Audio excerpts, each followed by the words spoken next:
Coming to you live from Daddy Chancla's man cave. It is our very first episode of Chatting with the Chanclas.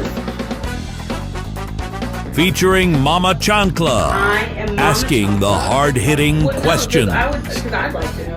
Mama Chancla went on an I Hate Men rant. I go on these quite often. Also featuring Daddy Chancla. He always pulling up with some cool-ass historical facts, baby. Did you know that during World War II, John F. Kennedy... Are you okay with that name? I never ran it by Daddy Chancla. I think we're gonna go with Chatting with the Chanclas unless y'all have a different idea for our name. This is our very random relationship podcast. I am Mama Chancla. I am known on social media as Natalie Reva Denise. And you want to introduce yourself? I'm Daddy Chancla, and I also go by Nick. So in this podcast, we are going to be tackling a lot of different topics and focusing on looking at them through the lens of just from our perspective in a husband and wife oddball way. We don't fit the typical mold of what people assume. And so we might have different perspectives on different things. But today's podcast is mostly going to be focused on sobriety because today is... Soberversary. Today is my 2-year soberversary. But before we get into that and talking about more about sobriety and stuff like that, I think it's good to give everyone a background of what we're about and why we're here. So Daddy Chancla, the floor is yours. My name's Nick. I am almost 32 years old and a mechanical engineer, and I'm Natalie's husband. So, Just any frequently asked questions, anything you want to say about yourself, your interests, your hobbies? Oh, I am really into Star Wars, Lord of the Rings, all types of nerdy stuff, movies, rock music, country music. Daddy loves to travel. Daddy loves savings. Been all around the world, traveling for business before. I like making stuff and fixing stuff and working on stuff in my garage. We have a rather lovely little home for the two of us, and you'll see some of that in some of our other videos. But yeah, Daddy's just a chill guy, and he does his engineer thing, and he does his husband thing, and he does his dog dad thing for his 3 doggos, and he just here. That is perfect. So I am Natalie, and I met Daddy Chancla around the middle to end of September of 2023. I first got sober from drugs, a specific drug that starts with an F and ends with an L, on August 2nd of 2023. So that would make today my 2-year soberversary. I was introduced to that drug when I was 15 years old, I believe. I am turning 30 in January. So what is that, babe? 12 years, 13 years, not including the 2 years of sobriety, so 13 years. So 13 years. I always say over a decade, but because I don't know if it was 15 or 14. I'm thinking it was 15. So yeah, and it just felt like a whole blur. As I've been gaining momentum in social media and content creating, I have had lives where I talk about things that have happened in my life. But a lot of our content is focused around my story, our marriage, healing, and living unashamed in recovery. So you will see me focused a lot on that. My legs, I'm always showing my legs. They're my testimony. And it definitely was a risk when Daddy Chancla met me. He definitely took a risk, but I think he really believed that it was the right thing. he knew, like, almost he was called by God to help me. And because of Daddy Chancla and him believing in me, here we are. And even if I didn't know we were going to get married and all of that thing, I still felt compelled to help her regardless. Mm-hmm. So that, wasn't really a factor in it. I feel like I was put in that position at that time with the resources that I had, and it would have been obscene to have the ability and resources that I had and do have and not have helped her in any way. That would have been just a total injustice in general. Mm-hmm. So we met on Bumble, and at the time I was mainly looking for a provider man. Daddy Chancla already knows this, and I'm sure Daddy Chancla was just looking for some cooter. He was looking for somebody he was lonely, y'all. I wanted someone to marry. I did. Things had not been panning out very well. I had been trying for years and years at that point, and nothing had worked out with anybody, and it was just a revolving door of bullshit. Do you want to go more into that a little bit? Try not to offend anybody that's watching. Well, no, because I'd like to know. I know for myself, like, were you getting, like, rejected a lot, or you think, like, the girls were mean? No, nobody was mean. Well, people were either indifferent and ignored you completely, or you would go out with somebody for, like, 3, 4, 6 weeks or something, and then you'd really like them, but they just weren't feeling it, and you'd just be, bye, dumped like a piece of garbage. Okay, well, on to the next. Mm-hmm. And, you go a few weeks for me, it'd be like a few weeks or something in between going on dates.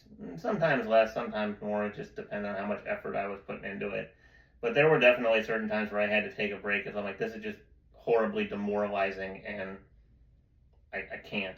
Mm-hmm. But in the middle of that, I was focusing on myself, working on starting a new job, having my house, building, my investments, lots of money spent in investing. And it may have contributed some to it, but I did not spend a lot of money on dates because I was spending a lot of money on investments. I was putting lots of money into investment accounts, which has paid off greatly and helped us at this point in our life. But I was not in a position to be spending big gobs of money on dating for most of the few years that I was dating. So I don't know if that was a contributing factor. They felt like I wasn't spending enough, taking them nice enough places, or spending enough money. I don't know. I can't read people's minds, and I don't care. Was I one of the dates that you spent the most amount of money on?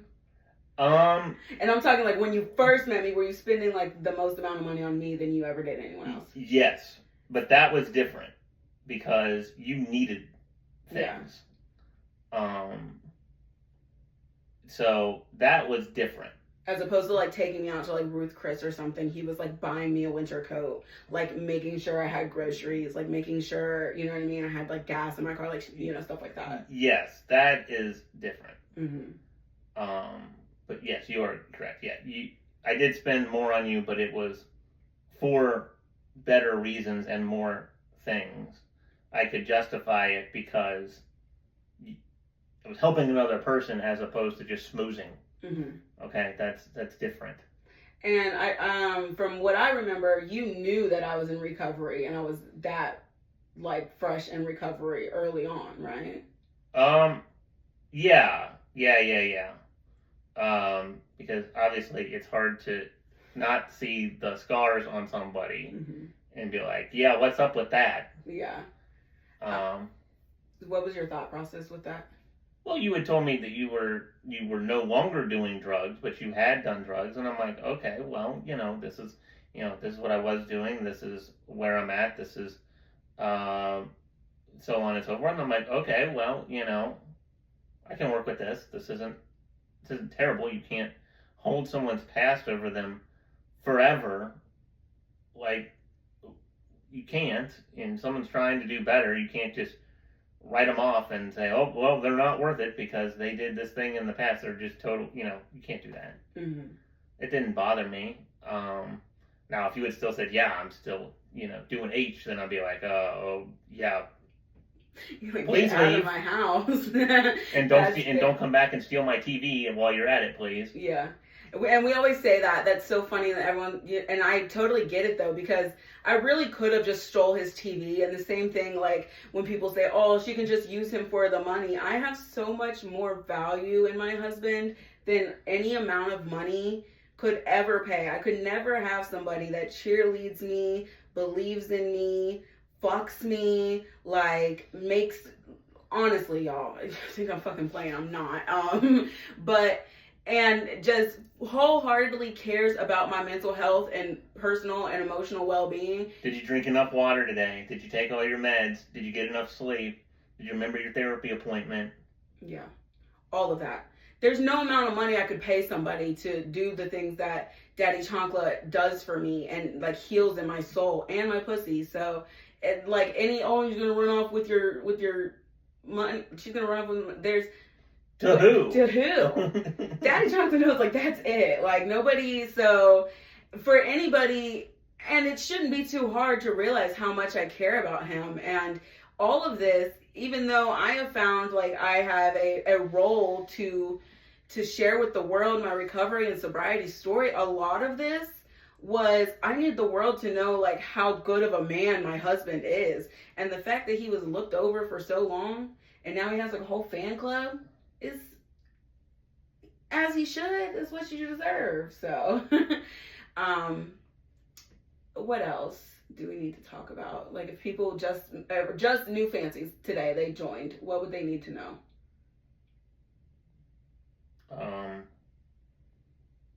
That we're both kind of unhinged and we have no shame in our game, really. We're at a point now, and for me, I just had a video go viral. We just hit 1 million today, and we get viral videos every week now.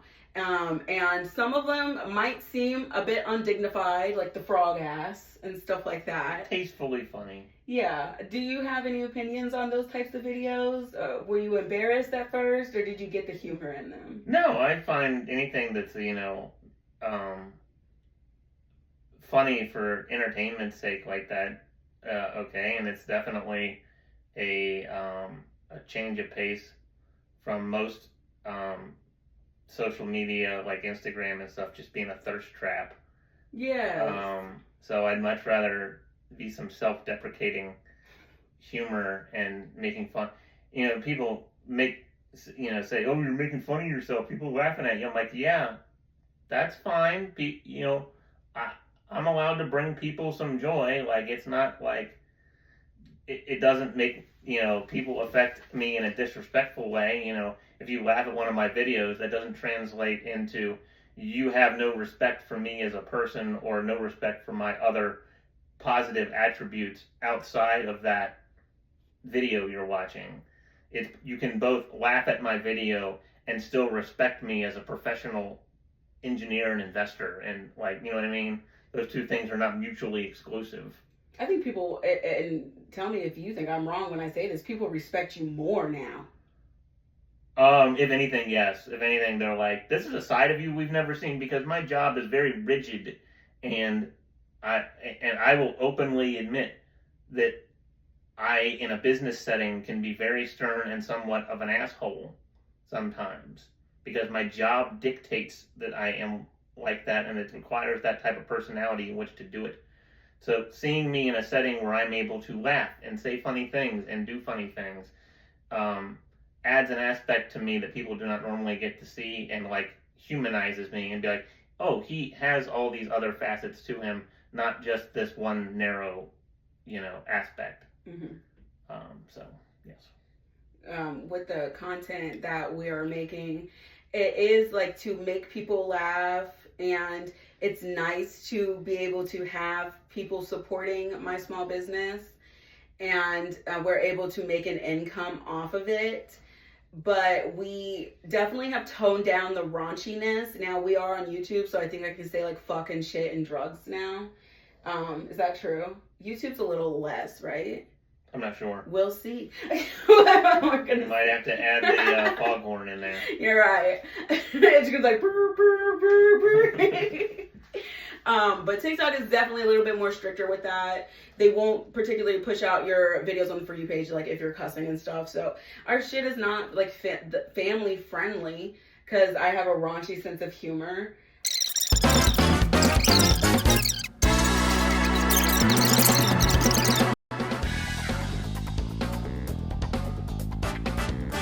Do you know that during World War II, John F. Kennedy was a captain of a patrol boat in the South Pacific that was sunk in combat? He was able to get his crew to a small island, and it was inhabited by some native people. And he wrote a message to be given to the U.S. Commander on a coconut. So he scratched into a coconut a message for these tribal people to deliver to the nearest American base.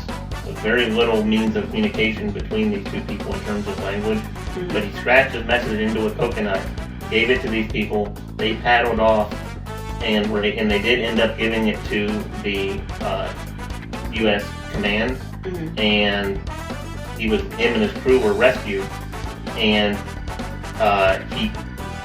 he got the coconut back from the American commander and kept it preserved in resin on his desk. Where's that coconut? I don't know. Maybe it's part of the Kennedy Presidential Library or something. But yeah, while he was president, he kept the preserved coconut.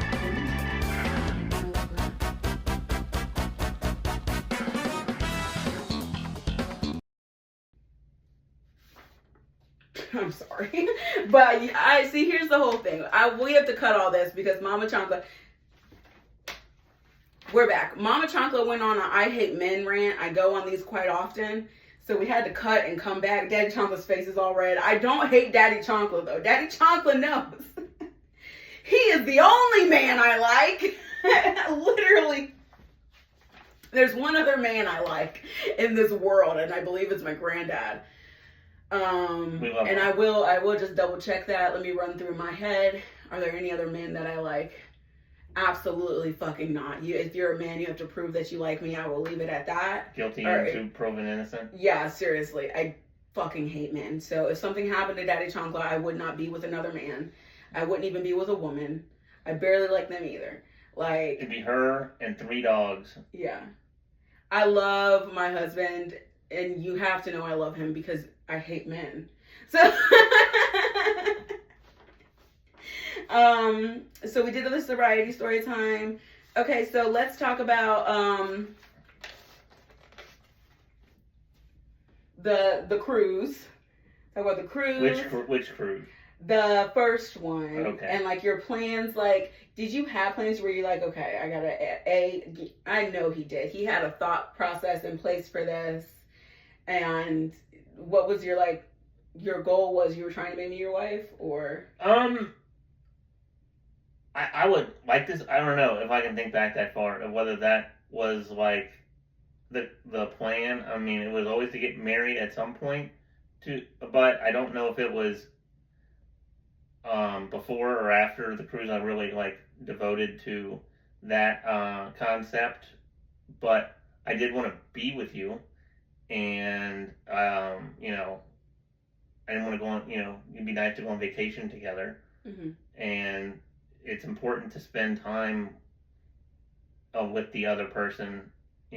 Traveling together is a nice bonding couples activity because you got to see how this other person packs and how they act under stress and how their timeliness is and how they, interact with other people in uncomfortable situations like being confined on a plane or in an airport or on a ship is a good test of your ability to work together with each other and their ability to show their character toward other people. You remember one of our big vacation fights?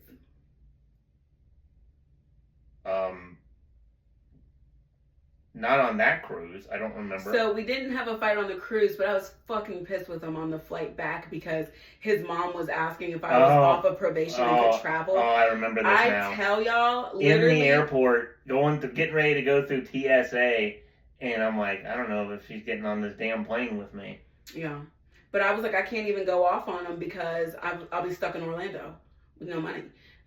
So, we worked it out. And all of our fights, Daddy Chancla, and you know this, except for one, I think, 90% of our fights have been involving outside people, particularly family. And so we don't fuck with them hoes no more. I really don't. One thing I've learned in marriage and sobriety, protect your peace. Protect your peace. I don't care. I don't care if you birthed me. I don't care if you were raised with me. I do not care because this is my family. Period. That's been probably the hardest thing for me is realizing that my family is what resides within the four walls of my house. I always, I always thought it was a weird concept to say, when you get married, you leave one family and you start your own family. And I always thought that was weird. I'm like, well, I have my parents and, stuff. And that's a whole, we're just a bigger family. No. No. You guys are a family. There's you and your wife and, in our case, our dogs, but, you, your wife and your kids, and everybody else. And that is your family. And now I understand why it has to be that way, because there's so much shit that can happen and so much shit that can cause issues in your marriage. And the way I rationalize it is, I have to live with her. I don't have to live with these other assholes. In our family, and I feel like we should talk about it because that was fucking major shit. Because I really felt like, and it's always been, me and Daddy Chancla pretty much vibe and roll along and do our own thing, and we don't have any malice towards other people. And it felt like motherfuckers was always coming for us. Were they not? It seemed like on a regular basis there was some type of outside, from somebody somewhere, at some level, there was some type of outside negativity that was causing discomfort in our home. Exactly. And it's just it's fucking crazy that people's mindset isn't congratulations on getting sober and rebuilding your life. That is such a fucking hard thing to do. Congratulations on finding a wife and healing and having it work out. That is such a hard thing to do. You're such a good husband. You're so deserving. Instead of all of that, constantly we were berated and put down by the people that we valued the most in our lives before we got together. And as soon as we got together, those people turned against us. On my side and his side. And it's just, that is one of the biggest things I've learned in sobriety and marriage. Protect your peace and keep your circle small. Because when I tell y'all, there are a lot of people that are only around you when you're new in sobriety because you're not a threat to them. Okay? There was a lot of people who never believed in me and never encouraged me and never saw the vision. And when I finally linked up with the one man who could make everything fucking possible, believed in me and helped me grow, people started to get threatened. And it's just well, were they just being buddy with me because I was easy to control and manipulate and now I'm not anymore? You know what I mean? But that was really fucking hard getting sober or in any type of growth and healing. You have to gain this new perspective, and it's so hurtful, and I could see where it could be incredibly harmful if you do not have someone to lean on. We leaned into each other. So if you can find, it's so important to have a sponsor or emotional support person. And it's just really funny, those people on both sides that meddled so much in trying to get us to fall apart. Because of what they did, we fell in love stronger. we learn more about each other. You know what I mean? It was just us. It's just us then. And if y'all don't see it, that's okay. Don't worry about it. You don't need to. We get it. And so we're very blessed to have fancies because y'all get it too. And that was definitely eye-opening too with the content creating. It was like, it just validated everything I was feeling. Because I was made to almost feel crazy. Like, I'm not doing anything wrong. Nothing is wrong. This is actually amazing. Like, I'm not bothering anybody and being villainized and ostracized. Like, when I was the best version of me I've ever been in my life. And I've been treated the worst. That's crazy. That's surreal. And for me, I'm glad I'm in the position in my life that I was in, where I was well established in a high paying career, and I had money, and I had my own house and stuff when we got together, because it enabled me to not be controlled or dependent on anybody for anything. I don't have to listen to what anyone says. I don't have to listen to any negativity, because I've built my own little, fortress of solitude here. But it's not a solitude anymore. We have a home. It's Well, amazing. yeah, but you know what I mean. Like, yeah, away from them, those voices, man. Yeah, like I don't need anything from anybody. I'm completely self-sufficient and can take care of myself and pay for everything myself, and have provided a good lifestyle for us on my own. That I'm not beholden to anybody. I gotta get comfy. I gotta get comfy.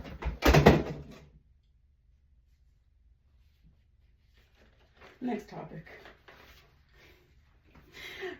topic. Okay.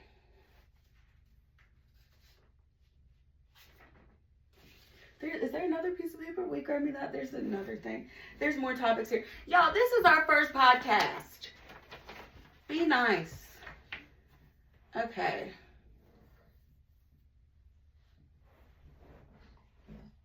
Okay, here's a good question for you.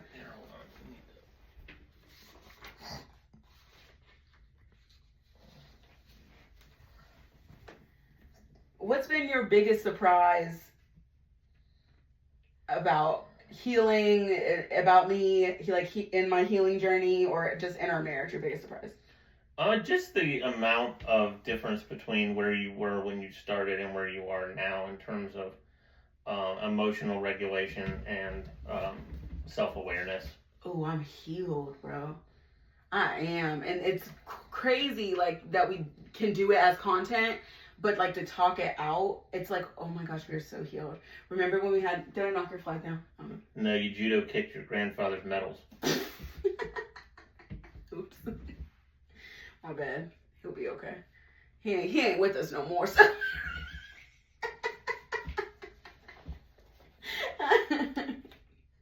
He'll be all right.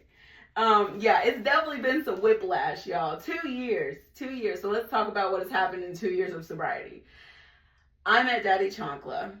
Or first, I reconnected with my mom, got a better relationship with my mom. I went to sober living. I bought a car, crappy car at that.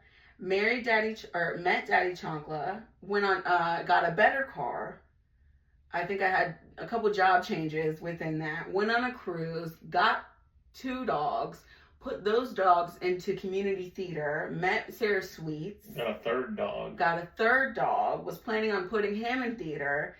Got one of the dogs, I flew to Fresno to get one of the dogs. Got one of the dogs a paid gig at a dinner theater. So then I was a stage mom for dogs. Started my own small business. Raised the dogs, was doing my small business, and then now I guess we're famous. Something amazing, I guess. Something amazing, but it's like, and it seems like it's, oh my gosh, it's like so much. There's literally as boring and bland and lonely as your life was before I met. There's never a dull day. He has to beg me for peace and quiet.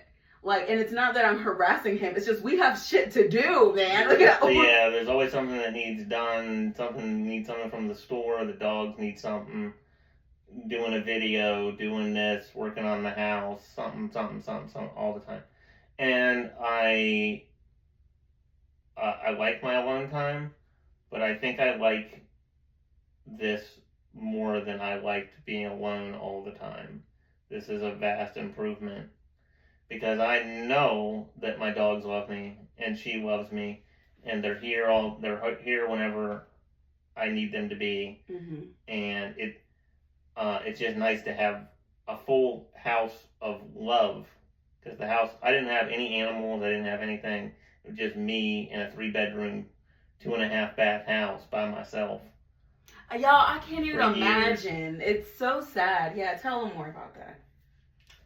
Well, I mean, I have my work, and I have little projects here and there, but I mean, I was dating and stuff, but I spent a lot of time alone, completely alone. Ate alone, slept alone, went to the movies and dinner alone, all the time. Vacations alone, y'all. It's just hard for me to imagine that. Like, I don't know. And it sucks. Like, now you'll never have to worry about being alone. He's got a fan club now, so it's a huge shift in in just the way of life. Would you say it's got to be way better in quality of life? He looks so much healthier. He's thickened up. Fuller. Yeah. Put on some weight. Mm-hmm. Yeah. I mean, it's all good. It's come with some challenges, but yeah. I'm very happy, no complaints, and I'm very, I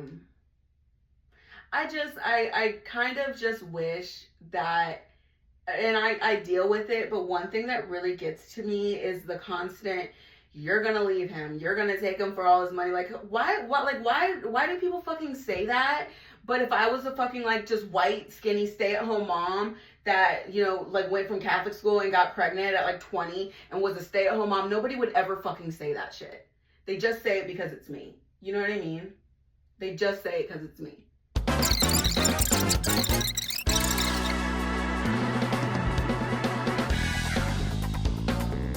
Did you know that during World War II, 1/5 of all of the material produced for the war in the United States was made by car manufacturers? I didn't know that. Yep.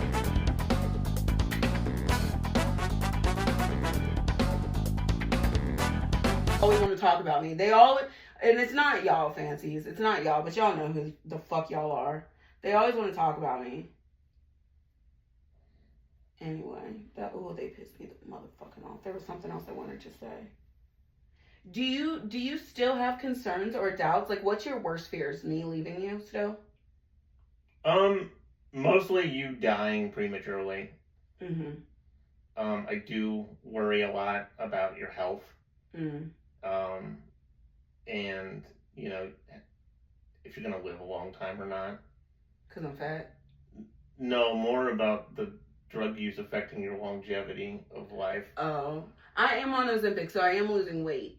But yeah, I worry about it sometimes because who even knows what the fuck? That's that's what I mean. I have health issues too, so I mean nothing says I'm gonna live till I'm 75 either. But I do worry about just one day like my heart stop or some shit because I don't know, because it's fucked up from the drugs. Yeah, I just come home and you're dead or something. I mean, yeah, but then I'm also like Ozzy Osbourne, Mick Jagger. There's no way I did more drugs than them, and they lived long lives. Like yeah. So I mean, yeah, if I had one fear, it would just be like that you just like die.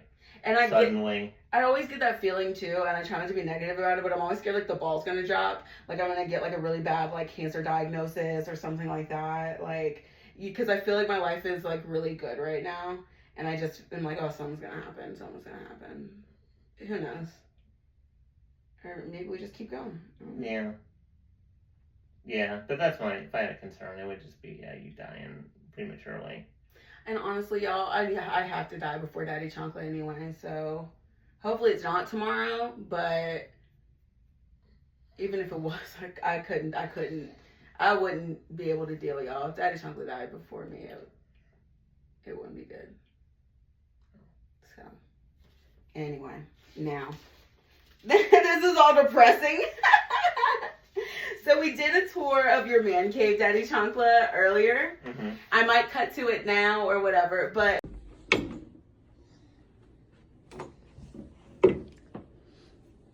Howdy doodly. Hello, babe. You got to give us a tour of the office, babe. So you got to act this time real quick, okay? Welcome in. This is going to be... Welcome to the very first podcast, or our very first podcast episode. We'll be here in my man cave, and then give us a tour, okay? Okay. All right, just stand right here. Open the door quick, okay? Howdy. We're going to have our first podcast here in my lovely office. Would you like a tour? Yes. So, we got my computer gaming station here with my handy dandy fridge and all the accessories. I got my sitting reading chair and lamp. As you can see, the whole office is in kind of like a retro mid-century modern. It was still somewhat of a work in progress, but you know, we're getting there. So lots of historical artifacts, stuff from antique shops and all types of stuff. We've got a nice setup here for you. So we'll be getting into our podcast. Pick one thing from your man cave and tell us about it and why it's important to you. Ooh. Can I how do I do this? Like, can I pick the camera up and show, or Are you're taking a picture? Or just showing them like the thing? Yeah, you can show it to him. He's gonna take y'all on a little trip. Where in the world is Carmen Sandiego? You can cut and flip it too. Probably one of my favorite pieces of artwork in my office is this one that one of my friends made for me, and it's a quote from Captain America that never forget who you are, not a perfect soldier, but a good man. So it reminds me that you don't have to be perfect. You just have to not lose who you are fundamentally.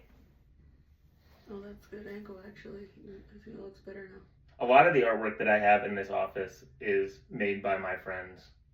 The only one that's obviously a painting that was not is the airplane one, which we got at a antique mall.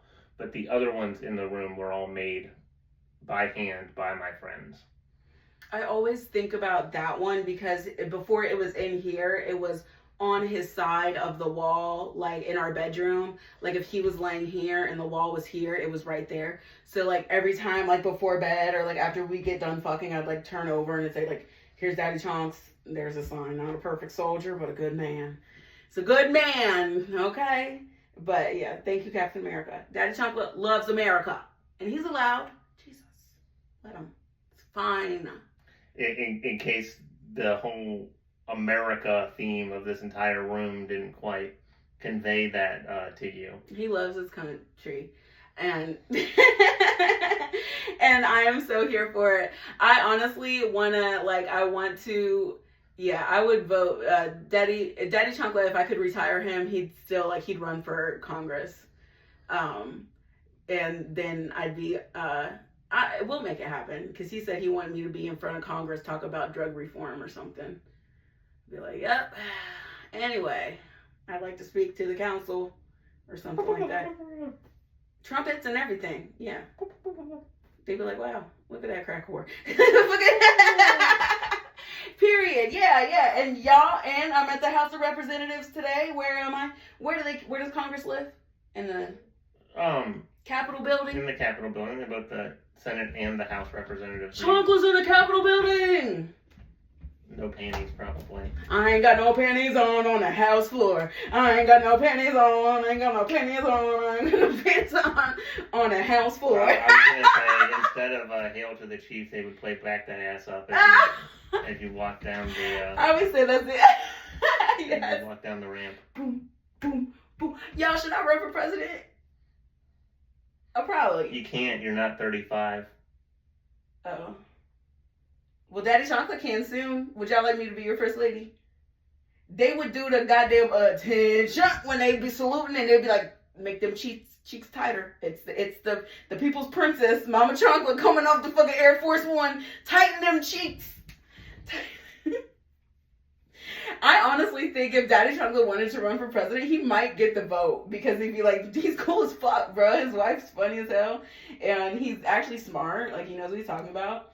But you'd have to be like, the only thing is, like, if he ran for president, he would have to make hard decisions, you know? And also, he'd be really busy signing papers and stuff. And he wouldn't have time to be making me squirt and stuff.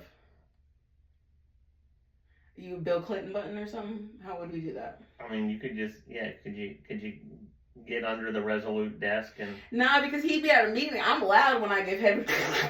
Would you want me to be quiet when I do it? No. Say something that a president would say. Go ahead. I feel like today, guys, we gotta talk about, yes. Yeah, we have a cabinet meeting today. Keep going. Yeah. He wouldn't be able to focus. He wouldn't be able to focus on anything, man. There wouldn't be no peace in the middle. They'd send me over. Yeah, could I bring can you bring a Chancla onto the floor of Congress? I got a bunch of fancies though. Our whole thing is Mama, Make America Munch Again, so we'd run off that. That would solve a lot of problems. Seriously? Make America Munch Again. Michelle Obama want healthy school lunches. I just want healthy fucking munch sessions. Healthy muff munching. Make America Munch Again. That could solve a lot. Can we run off that? Well, we have to, lower taxes or something along with that. But, yeah. Man, I think I'm skinny. I need to cut this fupa off. I'm waiting. When you gonna... He gonna cut it off soon, y'all. Don't worry. I won't get a BBL, but I need this fupa off. It's so fucking frustrating. You gonna get the titties? Yes. Are you paying for the titties? I mean, we'll see about the titties. You're gonna pay for the titties. I Arms, tits, foop. We'll keep the fat pussy. This is a requirement. I like the way it jiggles. My fat pussy do jiggle now. The foop be flopping. You can't see it, but I'm doing the floppy motion. It be flopping like that? Oh, yeah. You fucking, it flopping. I got the jiggle gina.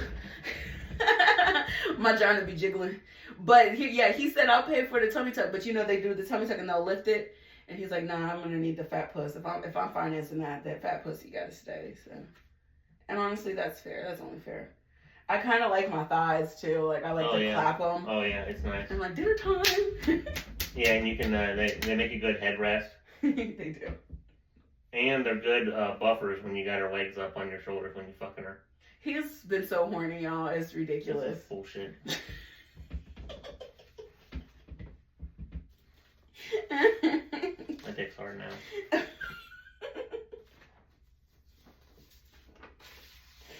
Oh my gosh. Okay, we're gonna close this out.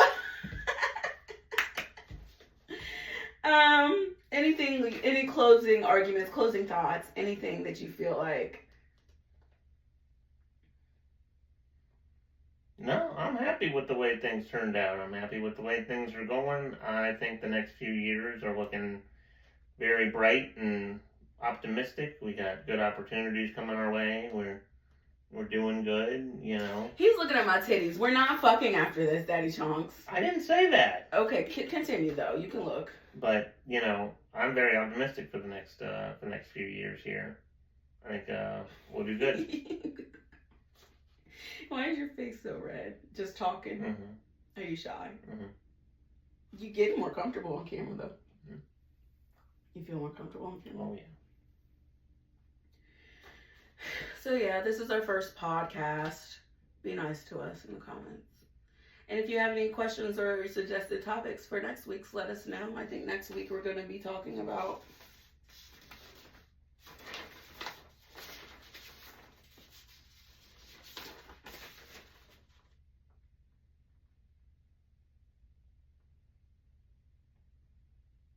You stared at that for an unreasonable amount.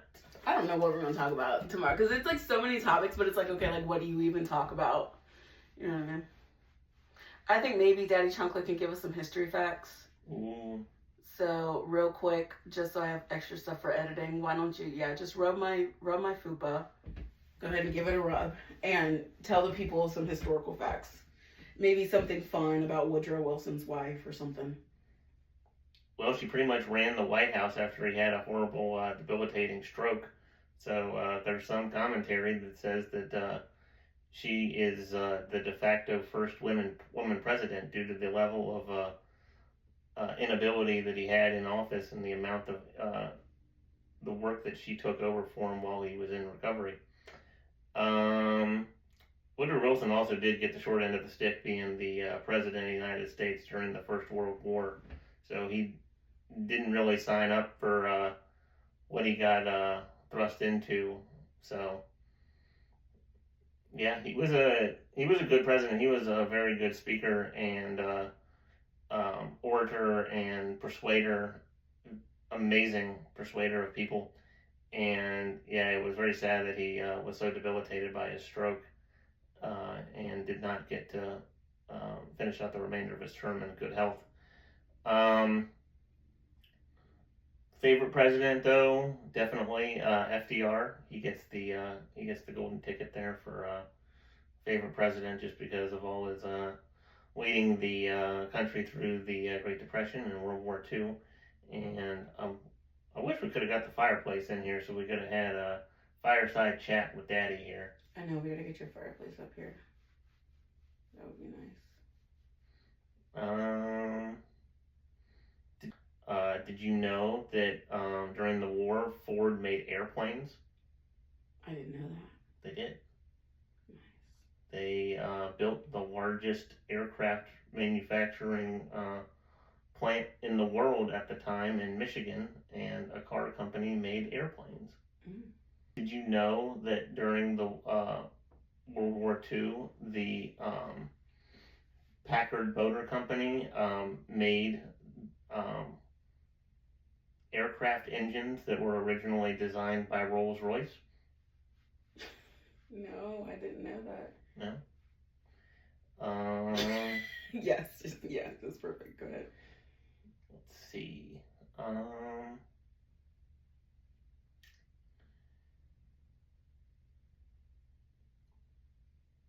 Did you know that by the end of the war, the United States had a larger navy than all of the Axis powers combined? I did not know that. Did you know that the Manhattan Project at the time by the time the project was over in 1945, the project had cost $2 billion in 1945 dollars? Wow. That's a lot with inflation now. It's like 100 billion? Probably like 50 billion. 30 to 50 billion dollars. It consumed the amount of electricity that they needed at the facilities for manufacturing the uranium and other critical components took up some ridiculous portion, like 1/5 of all the electrical output in the entire country at the time, just to power the facilities for the Manhattan Project. Me too. Let's see.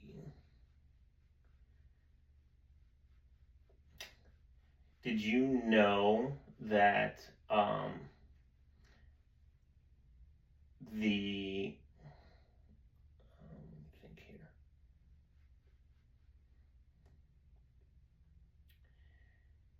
Did you know that, ironically, some of the components for American aircraft gliders used during World War II were manufactured by coffin makers?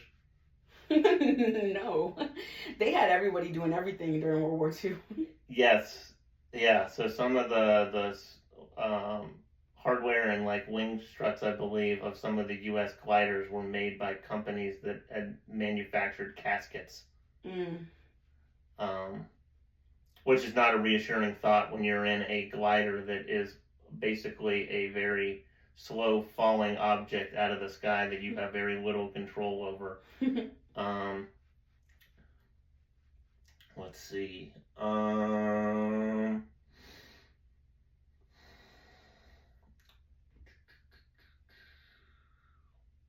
Oh, I got one. Did you know that one of the Rockefellers got eaten by cannibals in, I think, Africa? Michael Rockefeller, look it up. He actually, I'm pretty sure he did get eaten by cannibals, or he drowned. But it's like a whole thing. And Daddy Chancla, this was one, because I watched conspiracy theory stuff, and Daddy Chancla did not believe me. And then I showed him a Wendigoon video about it. And I did have to look that up, and I believe she is correct. Yeah. That is correct. It was like his grandson or something. Yeah. So, apparently the locals know that it happened. And they're like, what, why are you still asking us? Like, I think they feel very shame. Or we got sacrificed or something, bro. I understand, though. They said, don't be coming over here on our block. Oh, that's another one more interesting fact. Did you know that during World War II, John F. Kennedy was a captain of a patrol boat in the South Pacific that was sunk in combat? He was able to get his crew to a small island and that was inhabited by some native people, and he wrote a message to be given to the U.S. Commander on a coconut. So he scratched into a coconut a message for these tribal people to deliver to the nearest American base, with very little means of communication between these two people in terms of language. Mm-hmm. But he scratched his message into a coconut, gave it to these people. They paddled off, and they did end up giving it to the U.S. command. Mm-hmm. And him and his crew were rescued, and he got the coconut back from the American commander. Mm-hmm. And kept it preserved in resin on his desk. Where's that coconut now? I don't know. Maybe it's part of the Kennedy Presidential Library or something. But while he was president, he kept the preserved coconut. I love that. Did you know manatees have hollow bones? No, but that does make sense, as they need to be able to float. And did you also know about manatees that, like, you're not allowed to pet a manatee? Really? Why? Because they're, like, endangered species. So if you ever see a manatee, like, out in the wild, you're not supposed to pet them because they're really nice. And if they start trusting humans because you're petting them and stuff, they'll get injured by boats when they come to, like, shore to get treats and stuff, which only makes me want a manatee even more. Gentle giants. And did you also know? Is this another manatee fun fact? No, this one's about possums. Okay. I have animal fun fact stuff. You know possums don't carry rabies? I did know that. Yeah. Raccoons do. Right. So we could have a possum. Possums, I believe, are actually genetically immune to contracting rabies. I believe it's not possible for a possum to contract rabies. And they're America's only marsupial. They are. They have a pouch. Same. All right, thanks for coming to our podcast, Chatting with the Chanclas.